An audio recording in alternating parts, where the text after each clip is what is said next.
basic Democratic concept and Republican was basically Republican wanted less government and Democrat wanted more government. I find myself doing it too, by the way. I'll go on Amazon and guess what? I go on TikTok. I want to find more data. I want to see people using it. I want to see if it's the right fit for me. So are you saying that our standards have increased as consumers? I believe that the reason why TikTok is great is because Amazon is commercialized marketing. People are tired of commercialized marketing. They want authenticity. They want real.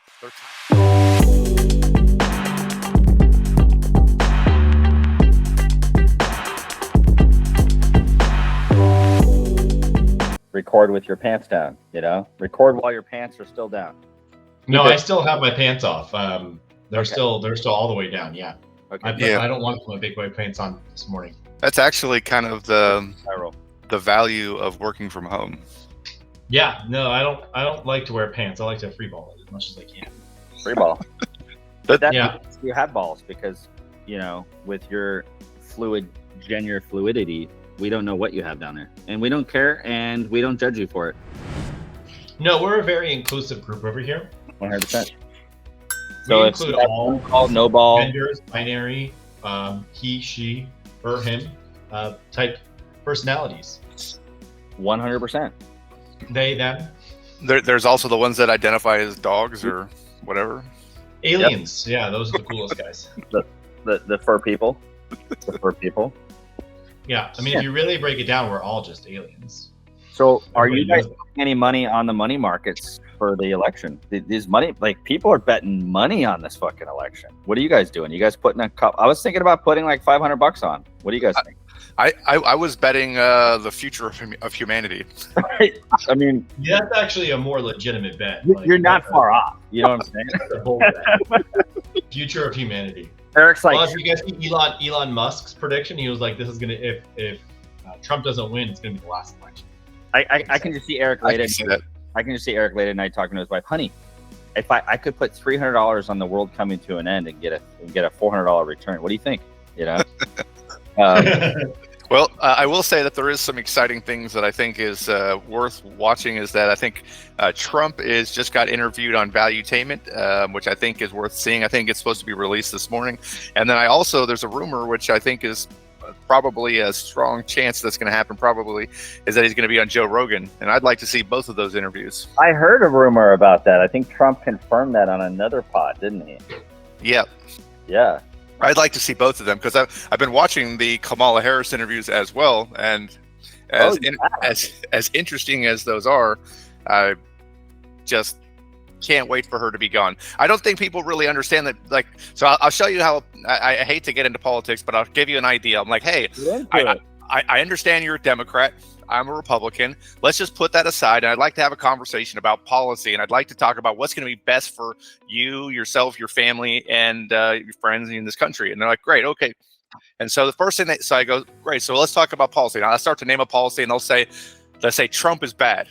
And I go, okay, let's just talk about policy. And they say, and then after you persist a little bit, eventually they start insulting you. And then the next thing they go is they start to lose their shit. Like you can't have an intelligent conversation, in my opinion, with somebody who's a Democrat. I don't know if the same situation is that you've seen in your situation. I have to word it a little different. I think there are. I've actually been finding a lot of Democrats that are much more in the center that do identify as Democrat because they believe in the older version of what the Democratic Party stood for, or maybe that you would call them the JFK Democrats. I have met some that still believe in the basic morality of the family unit and of parents having rights to decide what their kids are taught or not taught. And I do think there's two different real ideologies out there. There's the Democrats, and then there's the modern Democrat, and then there's that's exactly it. This is what I call them: the left. That's what I call them. Extreme left. For me, in the 90s growing up, the Democrats and the Republicans were only skewed by a couple policies. We really weren't that far off. There was everyone wanted a controlled border. Clinton and Obama both deported a ton of people. Obama was actually the most deporting president in history. Okay.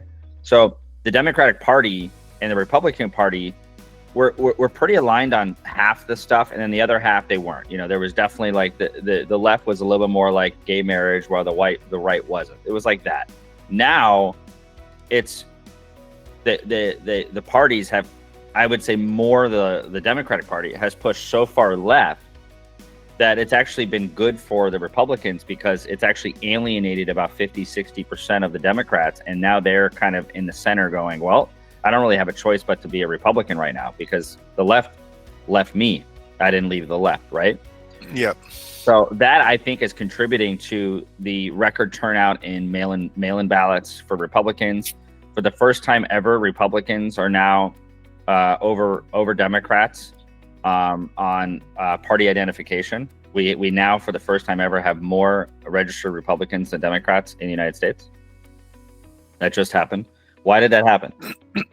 Because we didn't all of a sudden, Democrat. the ideology. That's all that happened. All that happened was enough people that were Democrats went, okay, I can't go this far. I can't go any further on this. Yeah. The agenda of the Democratic Party today, or let's just call them the left, is The left. if you actually read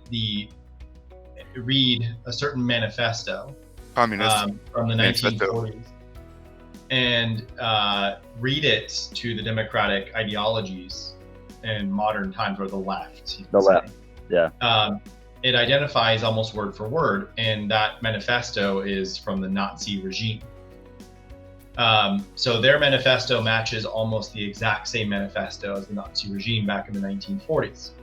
Yep. It's basically communistic or fascist, right? So that's one way, that's one party is going in that direction and adopting those ideologies, and then the other is, you know, that's why it's so divided right now. I mean, one is basically fascism, communism, the other one is capitalism.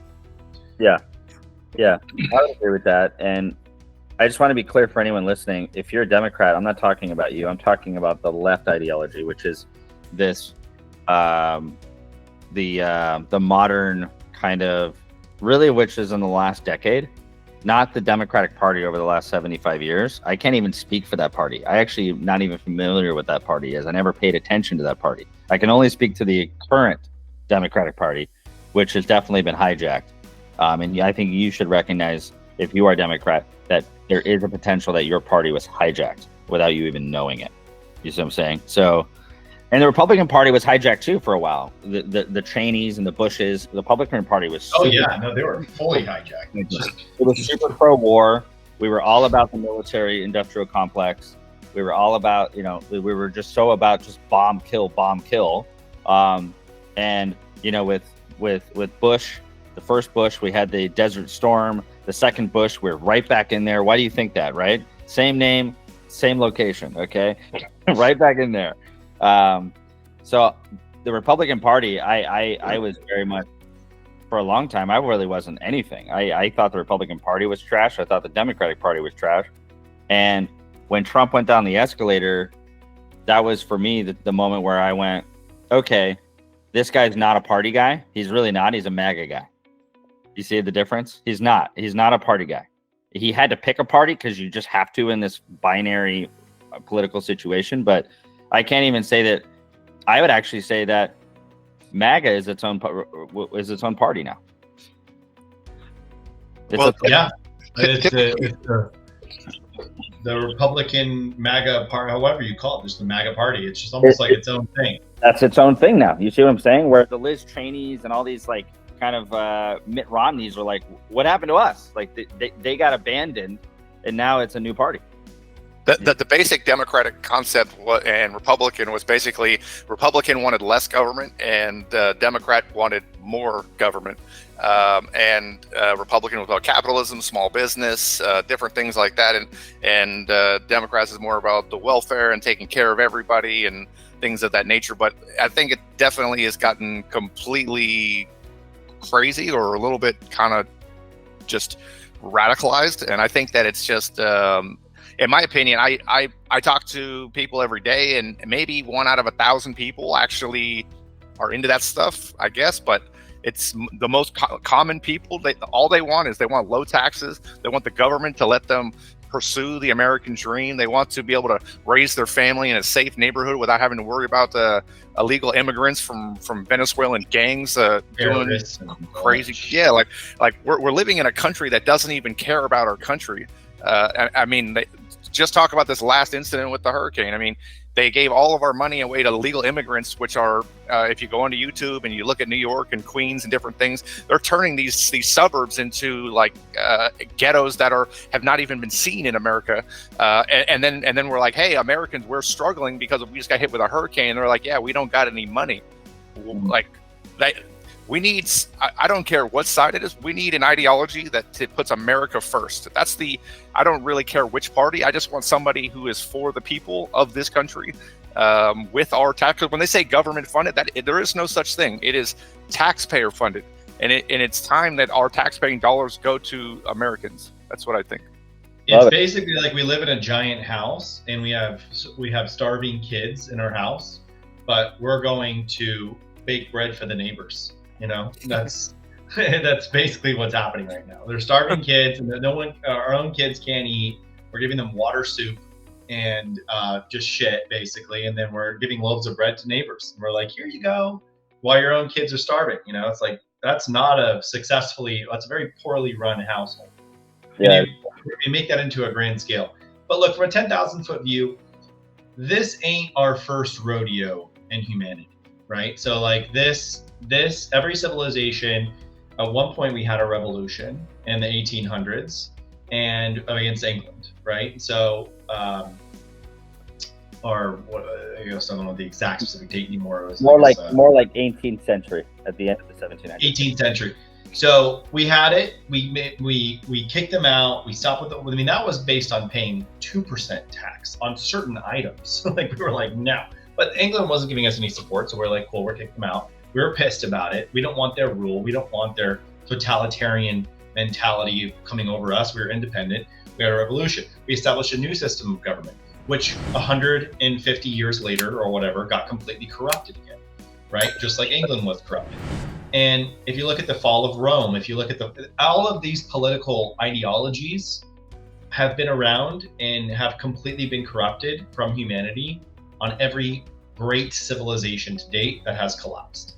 Civilization is prone to complete collapse from corruption, right? Like it's these government people go into high places that are, completely corrupted and basically came from a criminal background, and they make it up to the top of politics, and they destroy our country, and they destroyed Rome, and they destroyed all these great civilizations today, right? And they're just continuing to do it. So it's just the same shit, different day if you look at the thousands of years that humanity has been here, it's the same thing. If you study history over and over and over again, it's just a repeat. Yeah, one thing I would say is that most of the people that probably watch this are probably entrepreneurs. And I would say that the biggest implication that I would definitely research before making a decision are the tax implications. So there is many videos on YouTube. You can go look at, say, Trump versus Kamala Harris's tax ideas that they're wanting to push forward. And one of the things that Kamala Harris wants to do is called she wants to tax you on, what's that? Unrealized gain. Unrealized gain. Yeah. You know what that means? That means that if your company increases in value without you selling it, you have to pay taxes on it. That is ridiculous. If your house goes up in value, your business goes up in value, that is like your stock goes up. It literally will take the American dream and flush it down the toilet. This country will no longer be a country which I would want to live in. I will probably move to Puerto Rico because this country will be garbage. Yeah. So you get taxed on asset value increases. That's like that right there is that the end. You get taxed on because like the way you can protect your investment, your retirement, your savings, everything is by putting it into equity that you don't get liquid for, but to pay liquid money on something you've never gotten any liquid from. is the most obscure, insane, and also like, I guess if in the end, like that would force mandatory company appraisals. And then now the appraiser can go, oh, well, you made X amount of profit, therefore your industry average, your company's worth X, and you have to pay taxes, liquid money on, if I made a company tomorrow and it sold $1,000 a day, and then now, which made basically $30,000, or let's say it made, $15,000 a year, and therefore the value of it was $45,000. I don't have any money, but I have to pay taxes on the $45,000 in unrealized gain because my company value went up. Like, what? It makes literally no sense. It is ludicrous. So speaking of ludicrous, what's going on with Amazon for you guys? Well, speaking of ludicrous and Amazon, I have something cool to show. So I don't know how I found this. It's just one of those things. You're in a group, you're in a chat, you're somewhere, and there's this cool ChatGPT function that is Amazon related called Jeff Jr. Now I'm sure that whoever I'm giving a shout out to, you're welcome, because it's probably a small company that wouldn't like the unrealized gains as well. So. All right, let me share my screen. So basically what it does, you take a screenshot of an Amazon listing, and it does an audit of the listing, which I think is pretty wild. Let's do it. Let's do an audit. Let's do an audit now. Audit some listings. Let's continue to drum roll. Here we go. Okay. All right. Okay. All right. So what I did is I took a listing I took this random listing, don't know who it is. Okay. I took a picture of it and I plopped it in here, and it says, here is the initial data extracted. I put the picture right here. It's called Jeff Jr. And it goes over the title, the star rating, the reviews, number of videos. It says, unfortunately, the bullet point is not visible. Okay. Well, that was very underwhelming. Fail. Let's see. Give me 3 listing links. Okay. All right.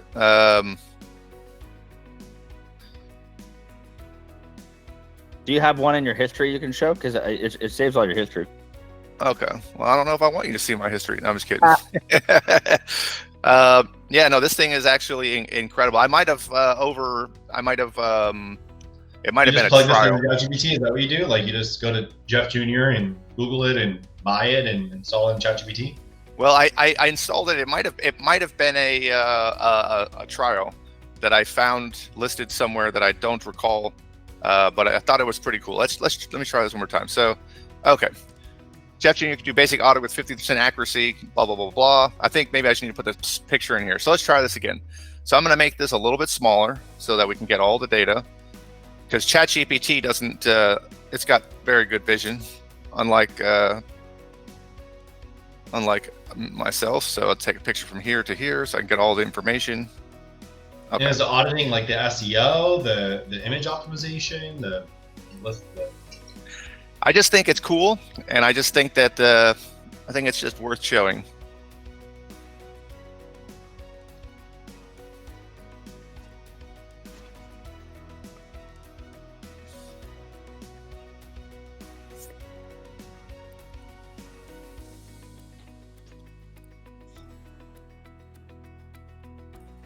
Whoa. Well, let's explain it to the listeners, not the visual. So what is it doing right now? Too long. But keep in mind, this is from a screenshot. Now, keep in mind, there is a listing checklist that everybody should have, and one is videos, reviews, bullet points, things, character counts.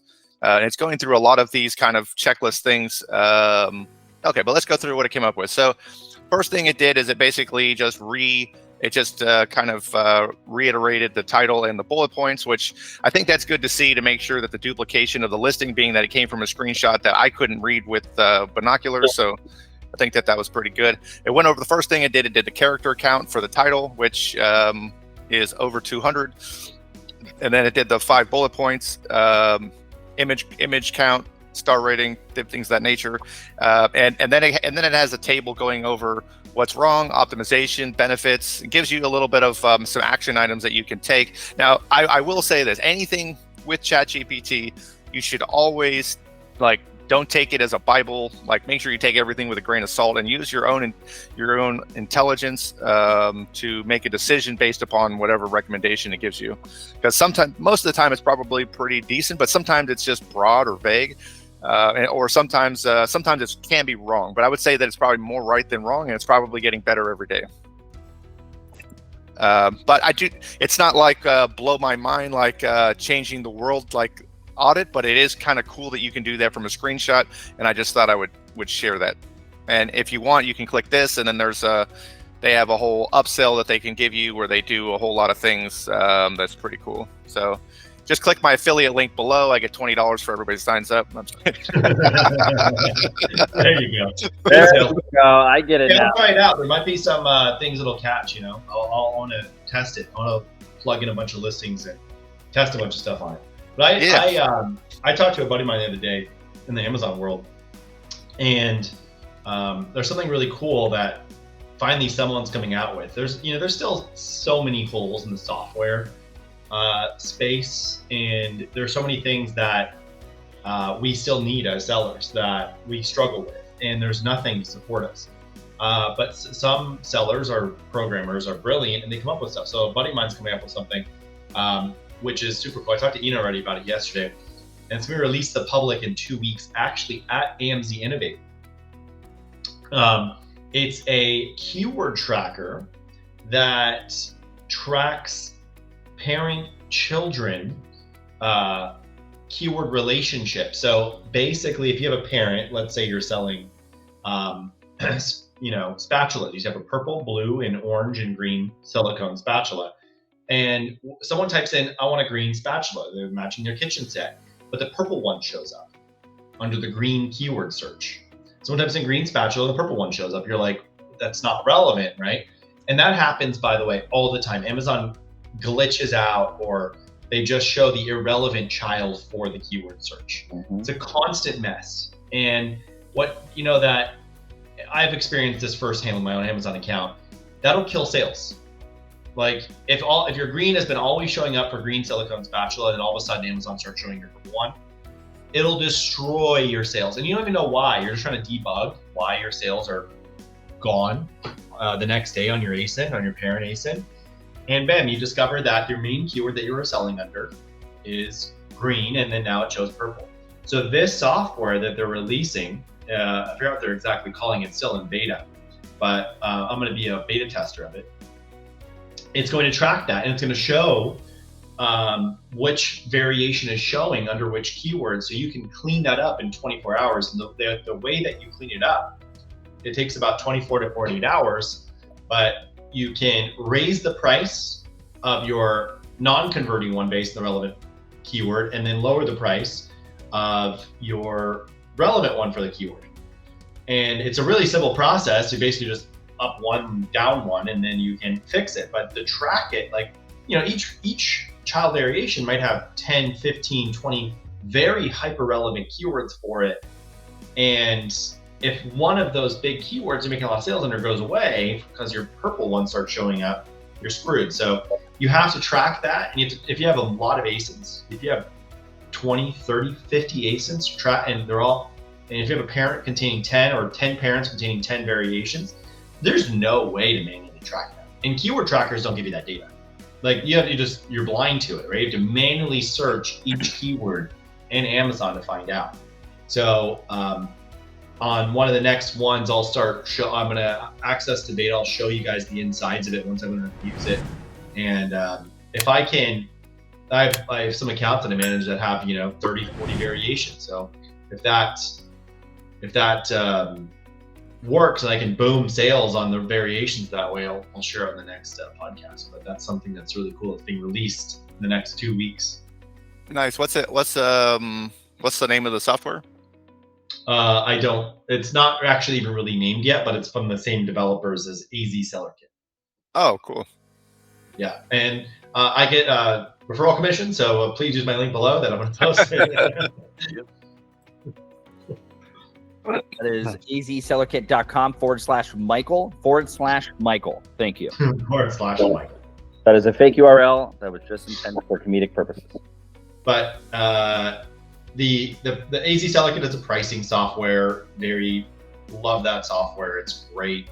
If you have a high SKU count, it'll find you the right price for your product for volume versus profit. So like sometimes if your volume, if you want to make the highest margin possible, not the highest margin, but the highest profit dollar amount, maybe your margin needs to be 2% less, but you'll sell double the amount, or you can maintain your sales and go $2 higher. The software automatically has an AI that determines what the best price is for your product based on those several factors. Or if you're overstocked in inventory, it'll also determine your best price based on storage costs. So I have a question. Have we decided as humanity that a successful product launch is now a much lower threshold than it used to be over the last 5 years? Lower threshold in price, you mean? No, lower threshold in performance. You mean like success measure? Like, let's be honest, right? Like in 2016, 17, a successful product launch was like 50, 60 units a day, right? Remember those days? Yep. Yeah. I know it's way back there, but if you use your memory, you'll find them.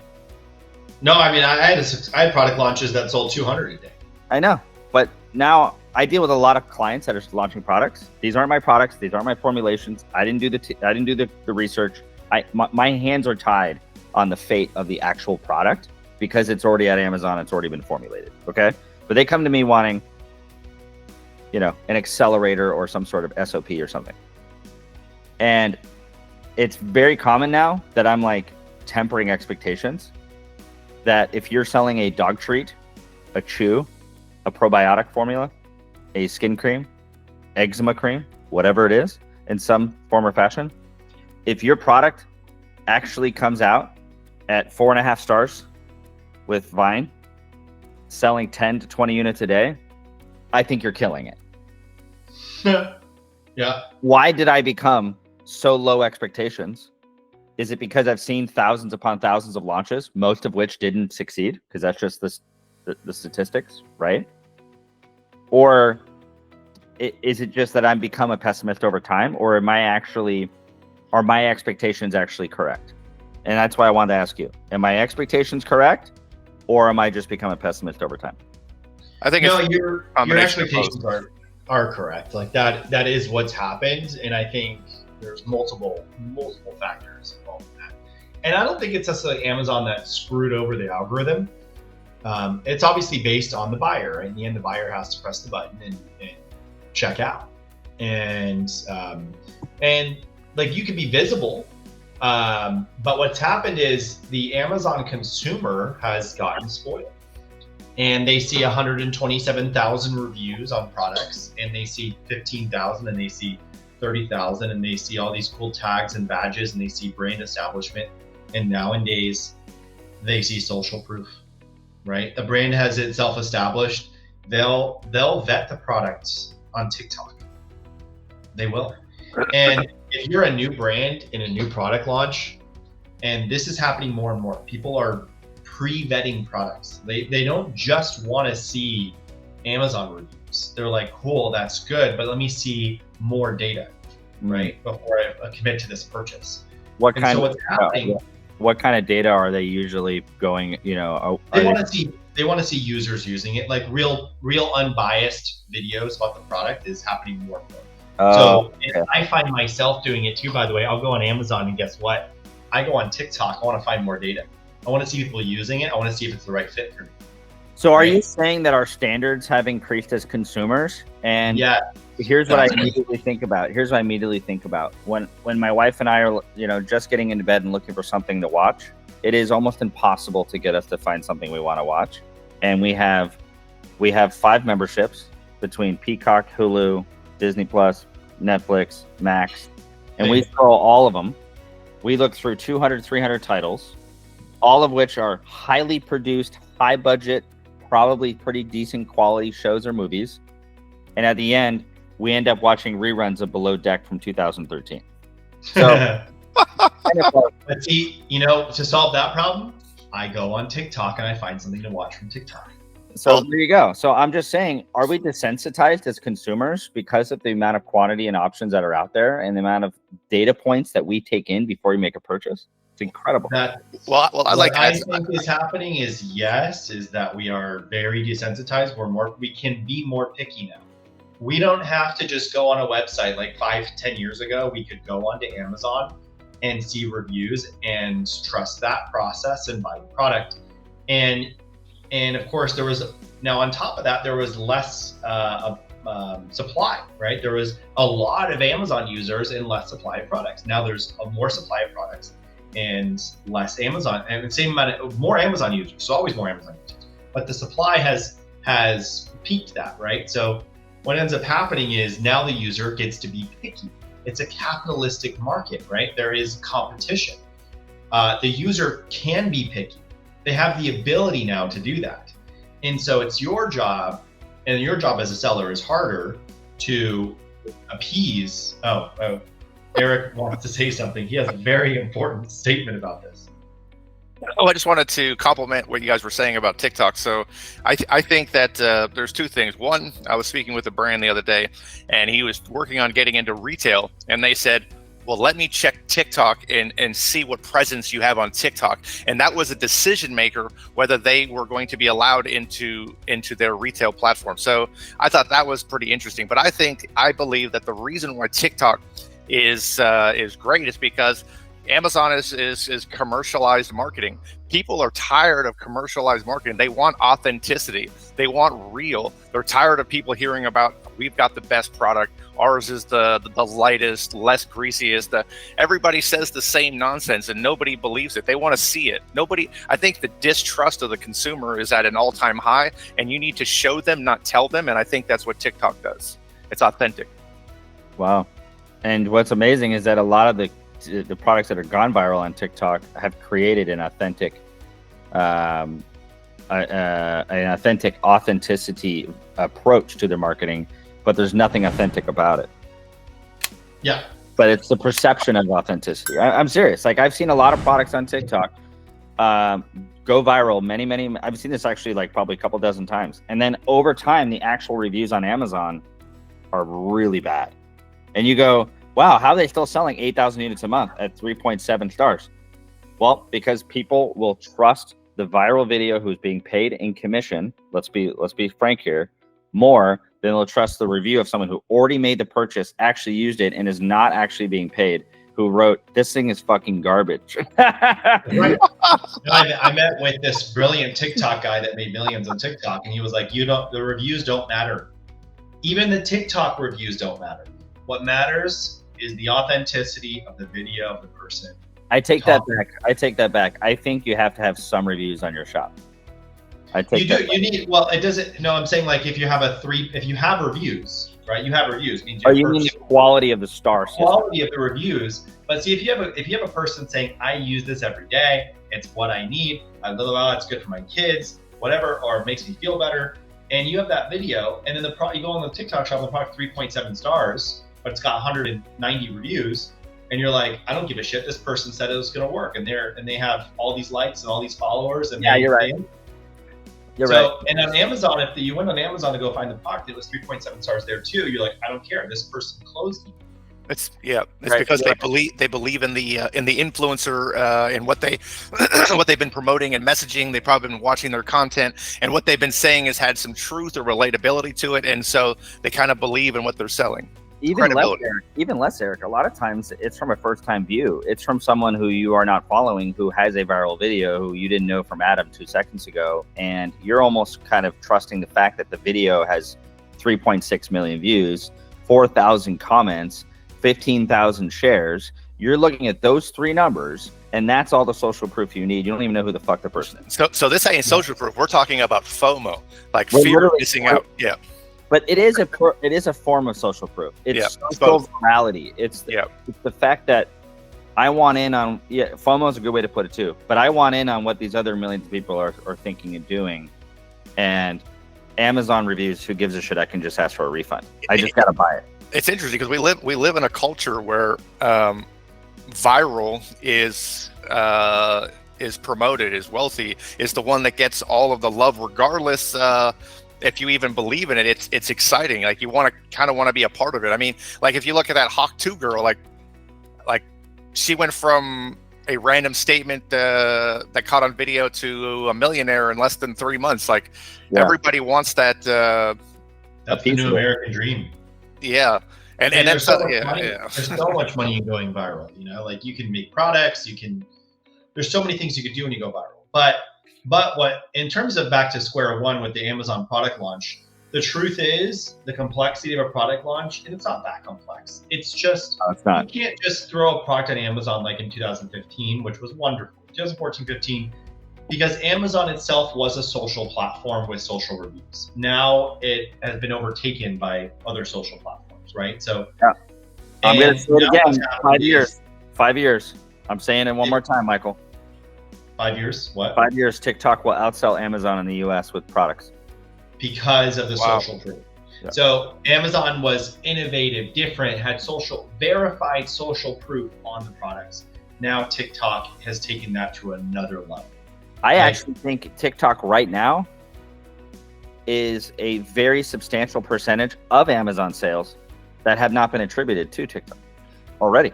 Well, just a funny little side note. Out of the 5 years of the TikTok overtaking Amazon, how many of the orders that are ordered on TikTok are shipped from Amazon? Would you say 80%? That's what I'm saying. Yeah. Like, Amazon's become TikTok Shop's cart. And right now, Amazon's benefiting greatly from that. Let's be honest. Oh, yeah. No, greatly. It is. It's a huge. The thing is, like, with TikTok Shop, it's not well enough, the shop itself, with the actual ordering from it. It's not.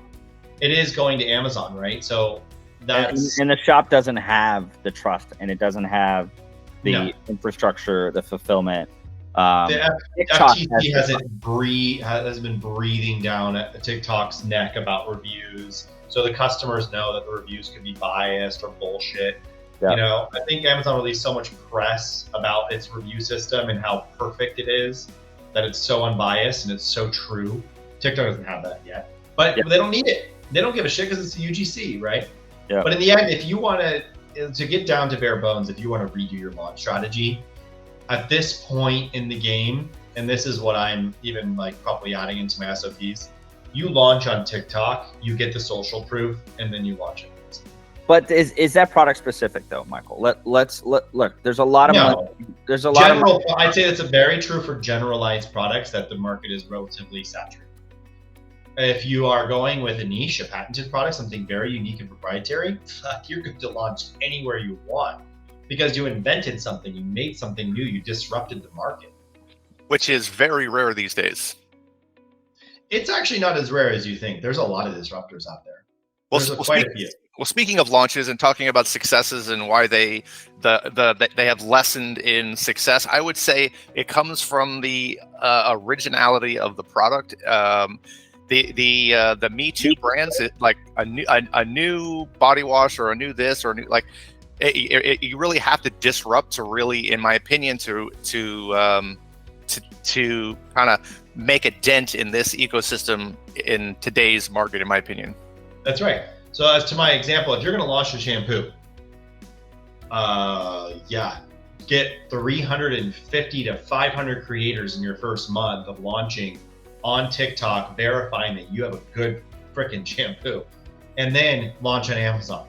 If you're going to launch a new patented, invented, some sort of household item that literally changes people's lives and disrupts and fixes a worldwide problem, you can launch on any platform you want. And the more education you can give on different platforms, the more money you're going to make, of course. But if you have an Amazon listing that with a disrupting product, I mean, you're absolutely okay to launch on Amazon. And you can launch on Shopify, Amazon, any platform you wanted to, and you'll probably still make those 50 to 100 sales a day. I see it all the time with disrupting products.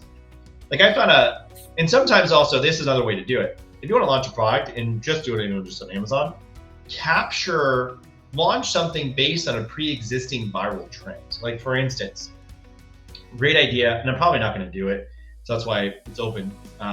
I scroll on TikTok all the time for product ideas. I have so many product feed things going on my TikTok. It's just like idea.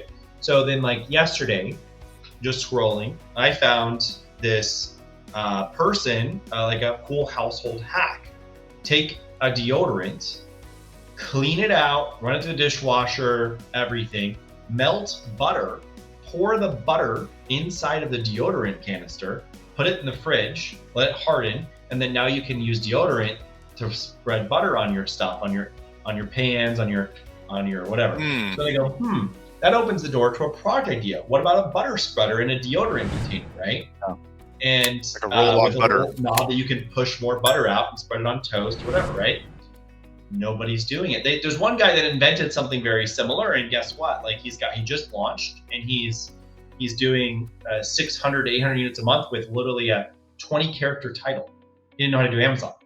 So like that's a product idea, right? You're disrupting, you're making people's lives easier, because I don't like taking knives and spreading it on my toast every single time and having to then have all these dirty dishes and da-da-da. I get a butter spreader and I spread it on my toast. So again, you're making something that improves something, and then that's a new invention, and it's super easy to make, and bam, right? Now that you can launch on Amazon, because there's already volume and searches going for it, and there's no supply. Yeah, and you better sell a shit ton in the first 6 months because you're getting copies. Yeah, first thing I would say is hashtag first world problems. If you're having trouble with your butter, that is definitely an American problem. I will say that. Nothing stresses me out more than getting that little tin foil on the butter knife when I'm trying to cut butter. All right, guys. But you're not wrong. No, you're not wrong. Let's end it here. This has been another fantastic episode of the SOAP, Selling on Amazon podcast, SOAP for short, the #1 podcast in the world that has Eric, Michael, sometimes Ryan, and Ian. For all the audience out there, the crazy South African guy, he lives on a boat, so he's had a little bit of issues with the 2 hurricanes back to back, but he is okay. The boat is okay. He will be back on next week. Anyway, thanks for joining us, everybody. And don't forget to dislike, unsubscribe, and not comment on the video. Am I right? Ian speaks an oxymoron, so pretty much anything he just said, reverse it and do the exact opposite. It's Perfect. reverse psychology. Reverse psychology. Okay, perfect. So don't give me any money. Love it. Have a good one. Peace. All right, cheers.